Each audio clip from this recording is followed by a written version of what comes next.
my goodness. Good morning, good afternoon. Whatever it is for you, I hope you're having a fantastic day. My name is Zach Schaumler. This is Strong Opinion Sports, episode 264. I hope everybody's doing well.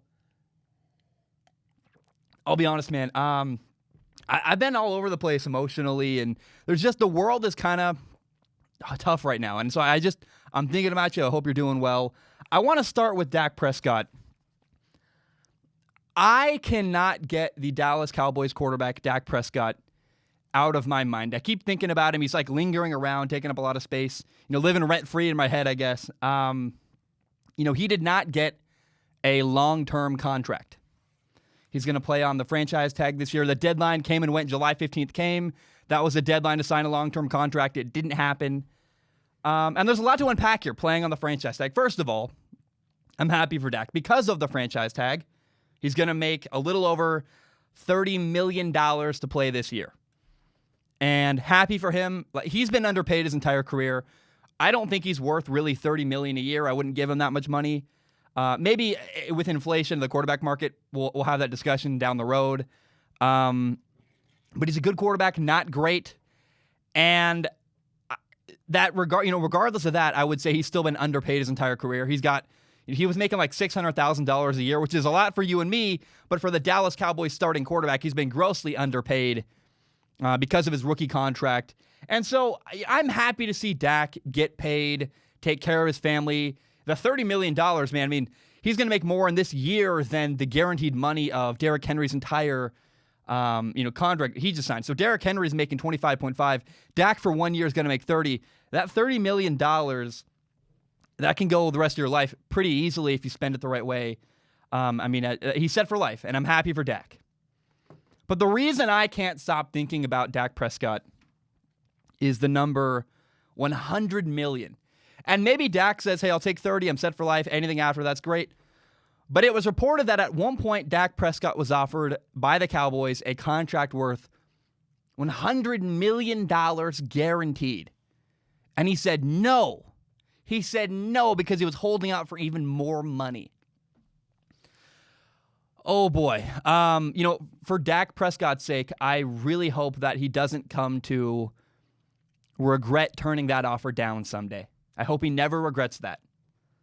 But unfortunately, I do believe he will come to regret that. There was a USA Today report that said Dak tried to get a deal together at the last minute, like in the final hour on, that deadline date for Dak to get a long-term deal. He came to the Cowboys. He tried to give them what they wanted. He said, hey, fine, I'll sign your deal. I'll conform to your wishes. And the Cowboys went, oh, man, well, it's too late. We ran out of time. The clock's ticking. We only got like an hour left, and there's not enough time to get this deal done. That's very, very telling and very alarming. Here's the thing.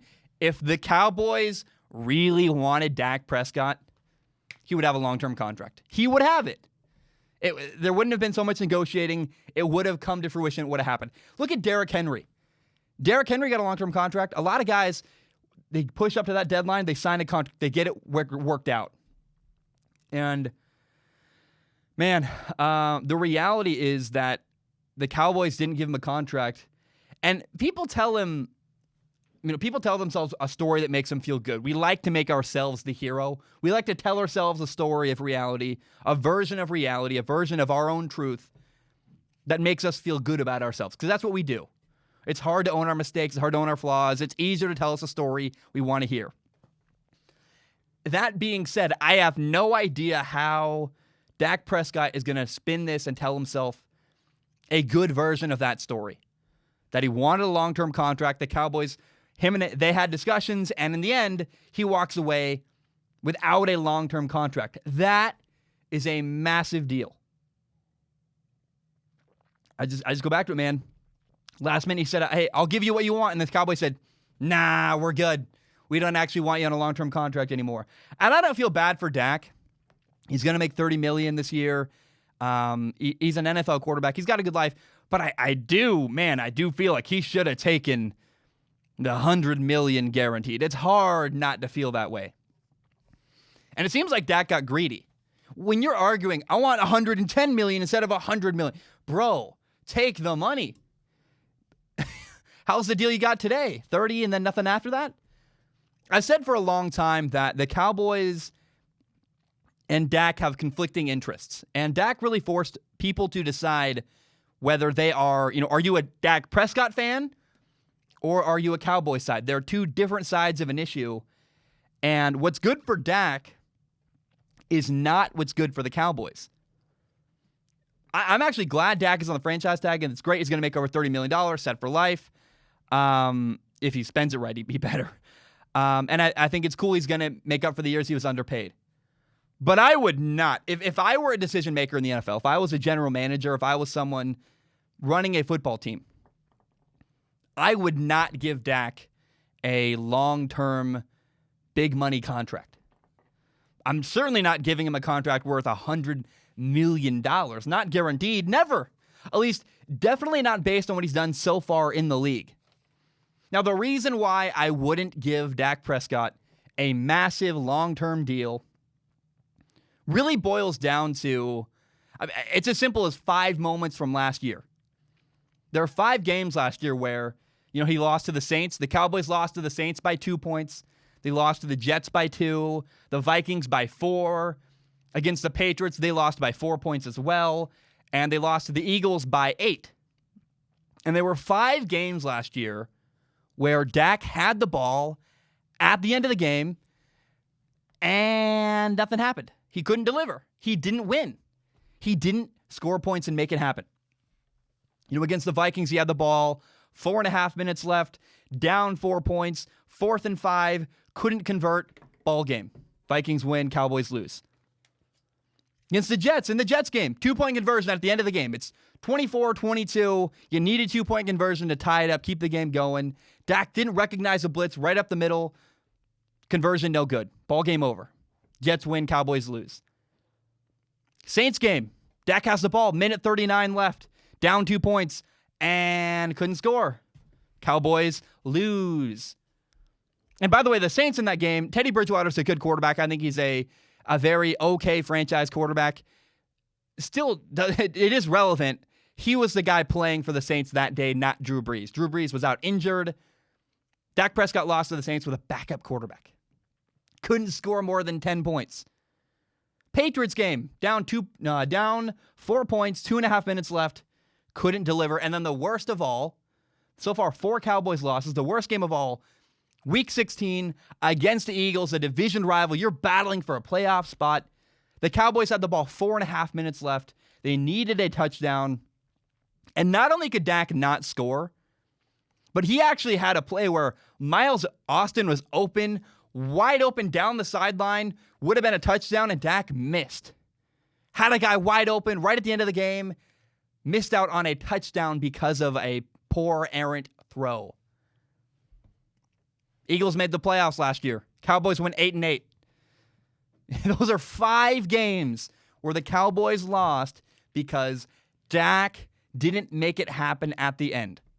You can blame anybody else you want, but let's be honest. Patrick Mahomes, Russell Wilson, guys like that, maybe they don't get 5 out of 5. They get 4 out of 5. They get 3 out of 5. For 5 opportunities Dak Prescott had to hit none of them in that season last year, no way. I would not pay Dak Prescott a big long-term contract. And as time has gone on, as I've dove into film, as I've had conversations, I've had Brett Coleman on the show. We talked about Dak. I've really steadily kind of grown bullish that there was a period of time where I went, would I pay Dak? Maybe I wouldn't pay Dak. I kind of went flip and flop on it. I was not sure. I've grown bullish recently where I really strongly believe, do not pay Dak. Do not pay Dak until he proves he can deliver. And I don't think even 1 year is enough. Dak can do well next year, and I'll still say, let's wait and see. Because Dak's okay. He's good, not great. But you want $100 million guaranteed? Which, by the way, you were too stupid to take. You turned it down, Dak? Well, let's look at the situational stuff. 5 different moments last year, Dak had the ball at the end of the game, and for one reason or another, didn't deliver. I mean, if you're going to have $100 million guaranteed, I need you to at least sometimes deliver in a big moment. Patrick Mahomes is not going to let his team lose by 2 to the Jets. Russell Wilson, Tom Brady, ball at the end of the game. Apparently, Dak isn't the guy you want to have it. They make it happen. Dak does not. So, man, I don't know. I think Dak's time in Dallas might be coming to an end. After this year, you have a new coach, and Dak doesn't have a long-term deal. And again, the Cowboys tried. The Cowboys gave him an offer that was generous and, more than generous, more than fair. And Dak said no. They're like, hey, Dak, here's $100 million guaranteed. You haven't really earned it, but hey, we'll give it to you because we like you. And Dak said no. He kept asking for more. So why didn't Dak get the deal last minute? I really believe the Cowboys finally woke up and said, oh, this guy is already asking for too much, and he keeps asking for more. We can't give in here. And then think about last year. We didn't make the playoffs last year. We lost to the Jets. The Vikings, oh yeah, the Patriots, the Saints, the Eagles. The Eagles won our division and made the playoffs. We didn't because our quarterback couldn't give us points at the end of the game. Oh, yeah, we probably shouldn't give our guy a big long-term deal because he had moments. Dak had opportunities last year and didn't deliver. And I think the Cowboys ownership and management finally realized, why are we in conversations with giving Dak a long-term contract when it doesn't seem like he's actually earned it? I really think if Dak becomes a free agent next year, he might be in for a rude awakening. Because what other team is going to offer Dak Prescott $100 million guaranteed? Who? I don't know. Jerry Jones, the Cowboys owner, is very sentimental. He takes care of his guys. He pays everybody. That offer, $100 million, was the best Dak was going to get. And unless he drastically improves this year, then he's not going to get another offer worth over $100 million. I just go back to it. This is the thing, it's been stuck on my head for quite a while. Why did Dak turn down $100 million? Why couldn't he just say, hey, how about instead of $100 million, instead of pushing for 150, let me just take $100 million, have some other stuff on it. The contract wasn't worth $100 million. It was $100 million guaranteed plus more over 5 years. He said no. Just weird to me. And I think Dak got greedy, and it cost him. And I hope I'm wrong, but I don't know that Dak's ever going to get another opportunity moving forward to sign a big contract that's that big with that much money and that long.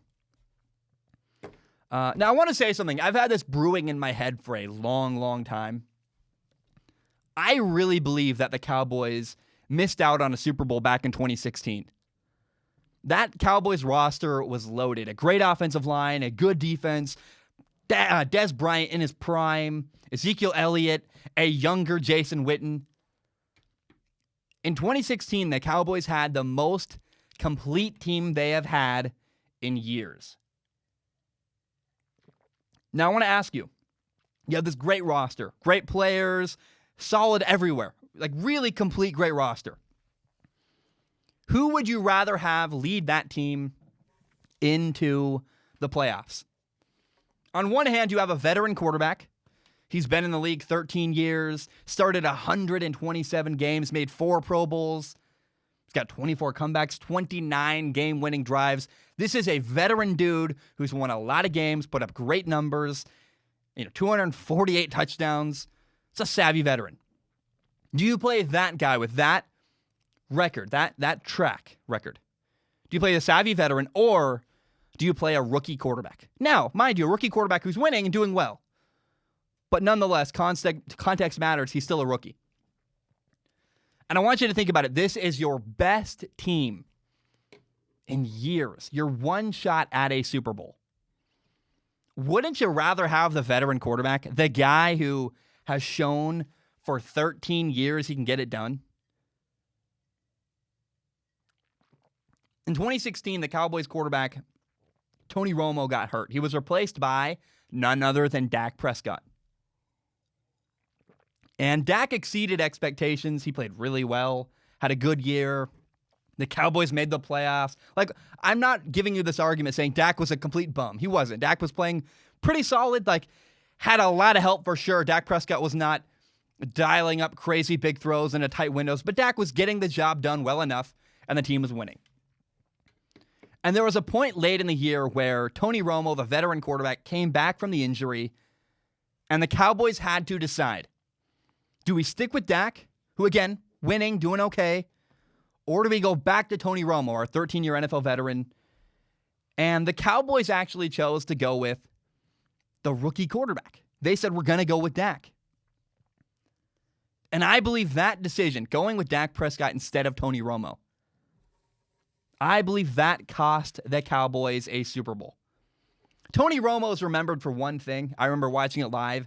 His rookie year in the playoffs, he was, weirdly enough, he was a starting quarterback for the Cowboys because he wasn't at the beginning of the year. He got elevated midseason or like right at the beginning. And he went from this kind of unknown guy to starting quarterback of the Cowboys. And because his roots were back in, earlier in the year, he'd been the backup.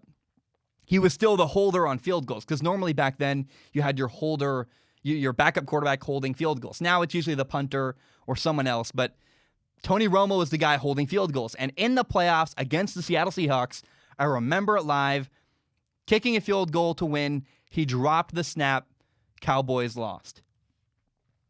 It cost his team the game. And people never, ever got over it. No matter what Tony Romo did, that moment seemed like it was always thrown in the face of Tony Romo's legacy. I would point out, I don't think Tony should have ever been the holder. A starting quarterback has so many responsibilities. You want that guy also worrying about catching a snap and holding a field goal. It sounds easy.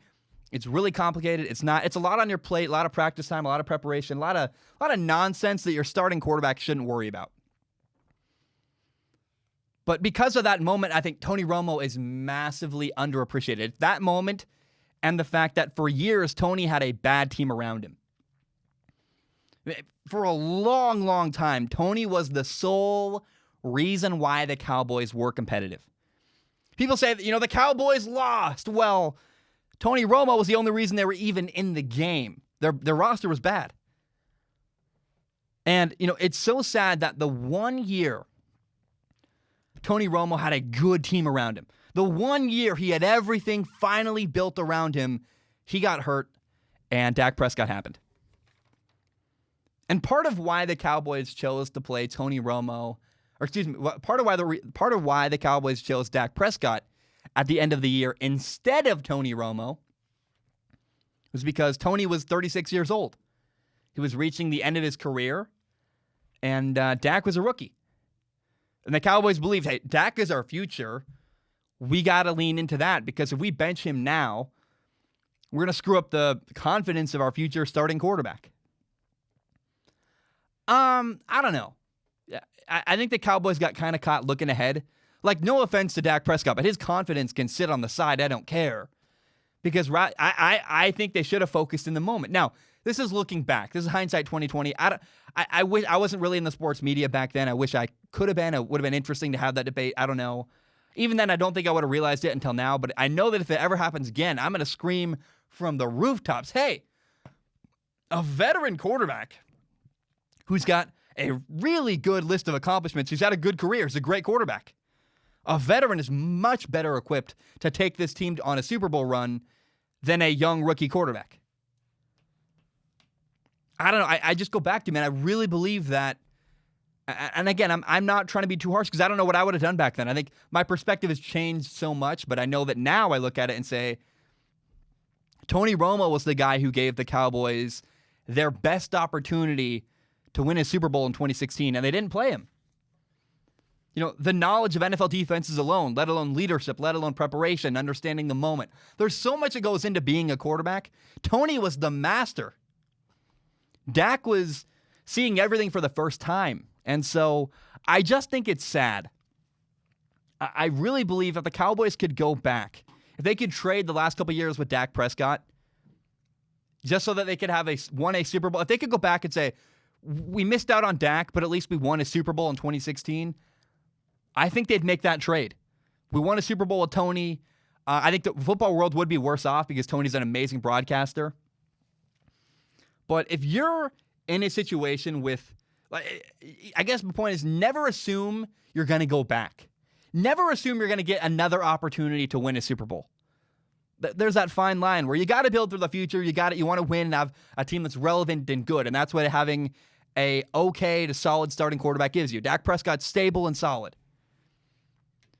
But I'll be honest, I would trade the future of my franchise. Maybe not even the future, but I would sacrifice the certainty. I'd be okay with uncertainty of my future if it meant winning a Super Bowl. And even if it meant 2 more years of losing. I mean, look at the Denver Broncos are just now finally recovering from Peyton Manning. That's okay. They went for everything and they won. The Denver Broncos won a Super Bowl. They put all their chips on the table and it worked. Did it crash their franchise for a couple years afterward? Brock Osweiler didn't work and they had a lot of stuff go wrong. Yes, it did. But hey, Broncos fans, wasn't it worth it? You got a Super Bowl. And if you hadn't put all the marbles, all the chips on the table, you wouldn't have won. So I really go back to, I really believe that decision, picking Dak Prescott over Tony Romo in 2016, at the end of the year, you play the rookie instead of the veteran. Think about it if you look at it this way, the Cowboys had a great football team, and they chose a rookie quarterback to lead them into the playoffs instead of the accomplished veteran quarterback, Tony Romo. And I really believe that decision, years ago in 2016, that cost the Cowboys a Super Bowl. People are asking a real question. Are we going to have football this fall? College and the NFL appear to both be in danger. You have college already is mostly playing conference-only games. I've heard that top NFL prospects are considering skipping the year to prepare for the NFL draft. Like, hey, our final senior year or my third year in college doesn't matter. I've been out of the high school for 3 years. I'm eligible for the NFL draft. I'm just going to go prepare for the NFL draft. And these are guys who are believed to be first-round picks, guys who really have nothing left to prove, who've dominated for 2 years or 3 or whatever, and are believed to be a first-round pick regardless. And I've heard maybe we're going to have college football in the spring. I mean, it's the debates are running wild, and it's not debates, it's conversations really, but there's a lot of discussion going on. And unfortunately, I don't know what to make of it. I don't know. Are we going to have football this year? I don't know. Now, the NFL seems like a mess. I want football very badly. It's my favorite sport in the world. It's really kind of my lifeblood business-wise, too. I'm hopeful. I'm also not confident. There's the players movement where NFL players are saying, hey, we want to play. Like players, there's that I think it's we want to play movement, something like that, where NFL players are saying, we want to play, but what's the plan? Like, are there no precautions? What's going on? Like, what are the safety measures for COVID-19? Why haven't we figured this out yet? Preseason looks like it's going to get canceled. That's the new bargaining chip that's been reported that's, was put on the board. Like, hey, we're not going to play any preseason games. Can you agree to that? And sports news in general recently has been really tough for me because there's so much speculation. It's not even that it's depressing. It's that it's uncertain. Like, I don't... What do you make of rumors that this is going to happen or that's going to happen? Like, there's nothing concrete at all. It's all rumors and ideas being thrown out there. And I'll be honest, I'm kind of getting tired of feeling, I don't know if other fans feel this way, but feeling strung along where I don't know what to make of it. I wanted to tackle it all in one topic because we could do a video every time there's a new rumor like, oh, the new rumor is that there's no preseason games. And the new thing is college players are going to do this or that. But it's like, I don't have the desire to follow that many rumors that change every 4 hours. I'm like, I don't know. What I'm going to do is just patiently wait and see what happens. Do we get football? I really hope so. I want so badly. 2020's been a tough year. I mean, all around.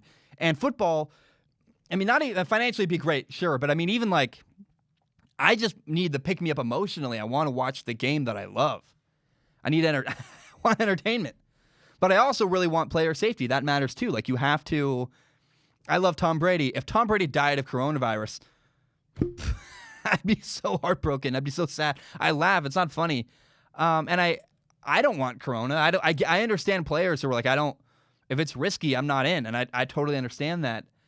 And my point, I guess, is I feel like we're in limbo, where we're just waiting to see what happens, what indeed does come together.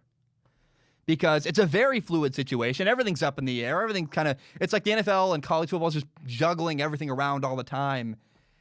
And it seems like we won't actually know what's going to happen until we're sitting in front of our TV watching football. Until that moment happens, I'm going to be very skeptical and not very trusting, and I'm not going to put a lot of hope or, I'm a kind of person that I try to defend my heart a little bit and protect my heart, where I'm not going to get emotionally invested in the fact that football is going to happen really until I'm watching it. Like I am going to, there's some stuff I'll talk about in the next topic where I am trying to plan my life accordingly as if the NFL is going to happen, but I don't know. I don't know.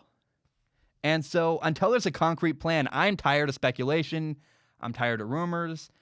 And I have nothing much more to add other than to say that, just like you, I'm sitting here waiting to see what happens because I don't know.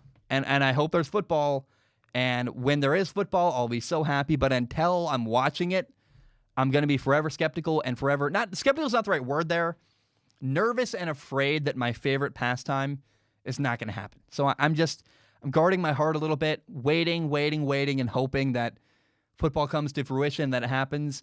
And then also really hoping that players are safe because I respect that a lot. And it sounds like I'm covering my butt. I'm not. I know that I haven't seen some of my friends in months because they work in the medical field or I understand they want to protect yourself. And so we'll see, man. Everything's up in the air. And when we have more information, then we can talk about it. And when I'm watching football, that's when I'll truly believe that we're going to have a season. Okay, 1 second. I'm going to drink some water. Actually, so the trick here, I've learned a lot about this. I really struggle with, I have a really bad deviated septum. My nose is super messed up. I can actually barely smell or breathe out my nose. It's really frustrating. And I have a hard time. It's funny, like I talk for a living. I actually literally have a hard time talking because of my deviated septum, and I'm working on it. But hey, first of all, money's tight right now, and there's no, insurance has been brutal. Like they don't want to work with you, and it's hard to even get a doctor right now.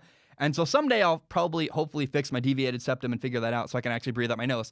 For now, the plan is lots of water when your mouth gets dry. So the key is to drink water before your mouth gets dry.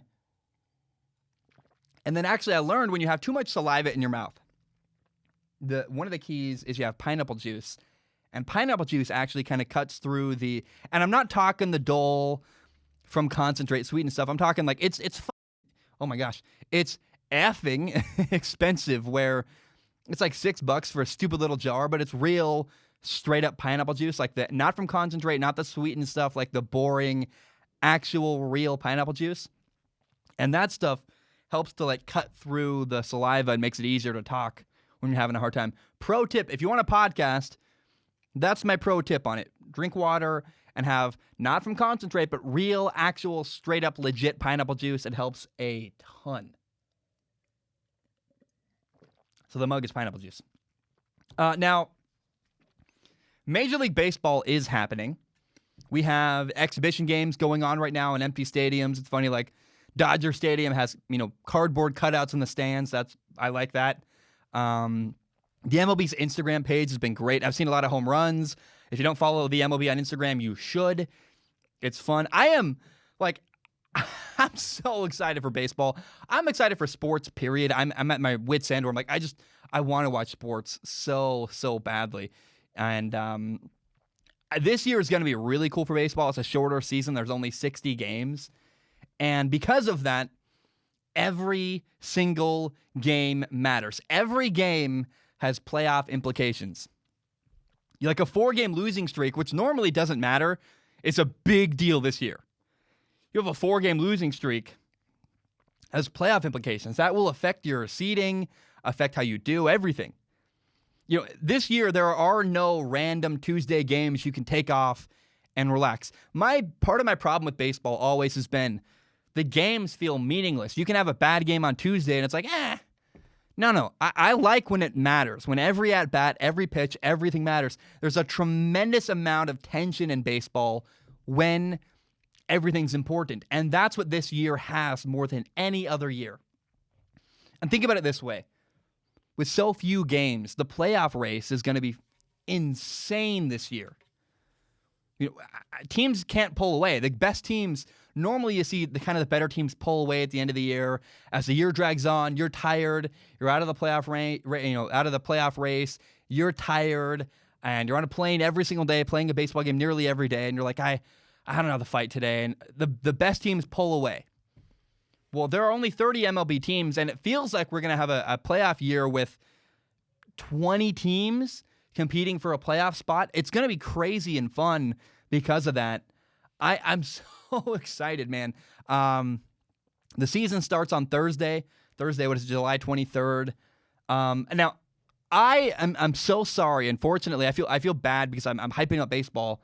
I'm going to miss the first couple days of baseball. I'm going to be in the woods camping from July 23rd to the 29th.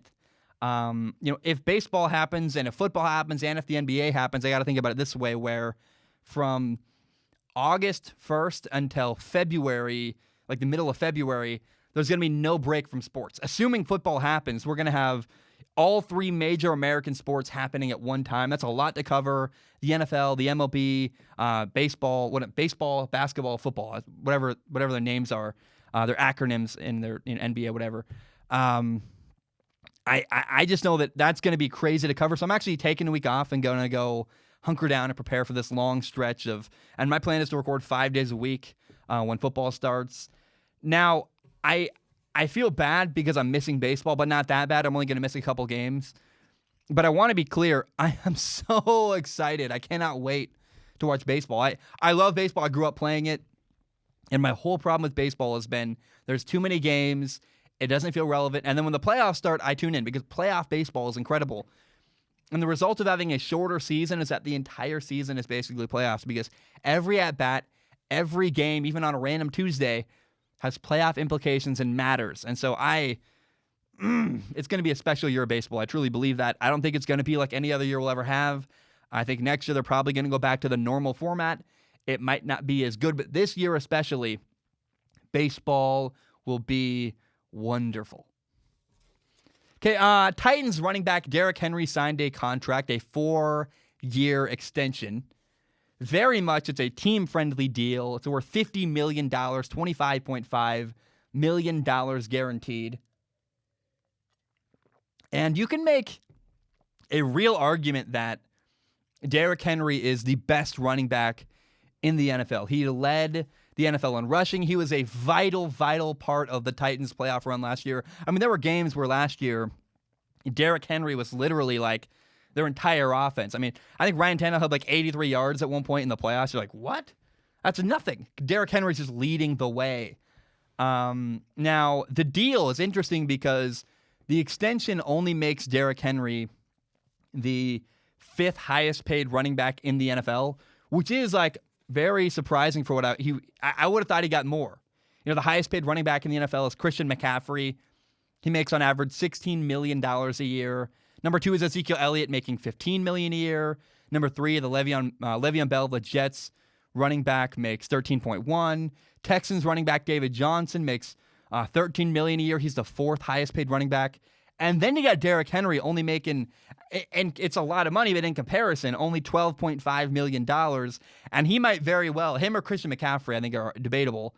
Christian McCaffrey's a little more versatile, but Derrick Henry very well might be the best running back in the NFL. Derrick Henry can catch, too. No one talks about that. Go watch the playoffs last year with the Titans. They threw some passes to him where you're like, oh, he took that thing 40 dang yards. Wow. And so, first of all, here's why it's good for the Titans. Not only did Derrick Henry not break the bank, Derrick Henry could have, and I think the truth is he wanted a gigantic contract, but he wasn't going to get it. We'll dive into that in a minute. So not only did Derrick Henry sign a moderate contract where he's not the highest paid running back, he's not destroying their salary cap, but also there are only 2 years of the contract, only 2 years of Derrick Henry's contract and extension are guaranteed, where after 2 years, the Titans could cut him and say, we gave you $25.5 million, have fun, have a good life, take care. And I think that it's worth mentioning Derrick Henry's 26 right now. He'll be 27 in January. And the Titans got a great deal here. I can't say it enough. Derrick Henry could have, and I think was asking for more. Now, the reason why I think Derrick Henry signed what he did was partially because he realized, look, it's not going to budge. I want more money. They're going to just franchise tag me, and they're not going to give me that. So what I'm going to do, Derrick Henry said, I understand that the running back market is losing value. As quarterback prices go up, running back prices have steadily been going, they're just getting less and less important. And I respect Derrick Henry's self-awareness to kind of recognize this is the best offer I'm going to get. I want more money. I'd love, and I understand Derrick Henry probably feels like I should make $16 million a year. I should make more, 16.1. I should make more than Christian McCaffrey. I beat him in yards. I carried my team on my back, and sometimes I carried the other team on my back.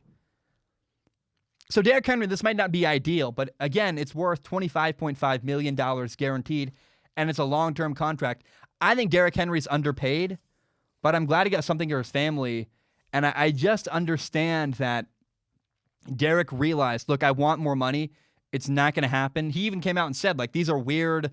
What did he say? There are times of great uncertainty was the quote he gave, where he realized, hey, we need to just lock this down and get a contract going. And so I respect Derrick Henry. I think he's underpaid, not by much, like $1 million or $2 million, a couple $1 million, which is a lot, but it's in the scheme of things. I'm just glad he had the self-awareness to realize I'm not going to get the contract I want, but let's take what I can, which is a little better than the franchise tag. He got a long-term deal. $25.5 million, got his family some money that's going to probably last them for the rest of his life. He's set for life. And I'm happy for Derrick Henry, even if he didn't really get the contract he wanted. Now, and again, to be clear, Derrick is underpaid in my opinion. But congratulations to the Titans. They got a crazy screaming deal, and Derrick Henry got paid. Now, I've talked about elite quarterbacks a lot. I've done topics about it. I've had Brett Coleman on the show. Brett Coleman and I talked about it. And I want to just give a definition to be very, very clear. This is how I define an elite quarterback. There are only 3 or 4 of these in the NFL. Maybe sometimes, some years there are 5. And every year it changes. You got to evaluate. It's a very fluid group of quarterbacks where these guys are the best of the best on the planet at the quarterback position. Now, one of the criteria, in my opinion, with an elite quarterback is to say that you cannot overpay an elite quarterback. And what that means is there is no amount of money you will not pay to have that guy play quarterback for your football team. Worth every penny. No matter what the amount is, as long as it's not your entire salary, you're not going to pay him $200 million. My point is it 50? Is it 40? Russell Wilson's worth it. And because that guy's good enough, he's going to elevate your team. Even if your roster isn't as good, if you have an elite quarterback on your payroll, the expectation is he's going to make it happen and make it work anyway. An elite quarterback, the best of the best. They can elevate your team with a bad roster, with a bad offensive line. When you're in a bad situation, if you're in a bad play call, that quarterback's either got to be able to change the play or extend the play and make it work. That's why you're paying him. Some quarterbacks have a bad offensive line. There are other quarterbacks in the NFL right now that have a bad offensive line and a bad coach making all kinds of crazy trades I don't understand. And they are still making the playoffs. I'm not going to say their names. I don't want to detract from the story here and the kind of criteria. But if you give an elite quarterback help, they have to win. They must win a lot. And if they don't take advantage of it, they're not an elite quarterback. They're expected to win without help. That's why you're paying an elite quarterback that kind of money. And the word elite is exclusive on purpose. The word elite means you are the very best on the planet at your job. You can be very good and not be elite. And there's a difference. It's very finite, but it's there. Part of what makes a quarterback and the word elite, an elite quarterback, part of what makes that word elite special is that it's rare. It's rare to find one. Elite quarterbacks are not easy to find, and that is how I define an elite quarterback. You can't overpay them. They make your team work. No matter what's around them, they make the playoffs. They win. They do a great job. And when they get help, they'd better deliver. If you get them a good coach, a good defense, a good receiver, they got to make that happen and make it work. And if they can't, they're not elite. So That is how I define the position, the elite quarterback clarification. It's very different. It's special. It's exclusive. It's rare. Not everybody can be one, and it's intentional. Guys, my name is Zach Schomler. Thank you so very much for tuning in. I hope you have a great day. That's all I have for today. Bam, we are done.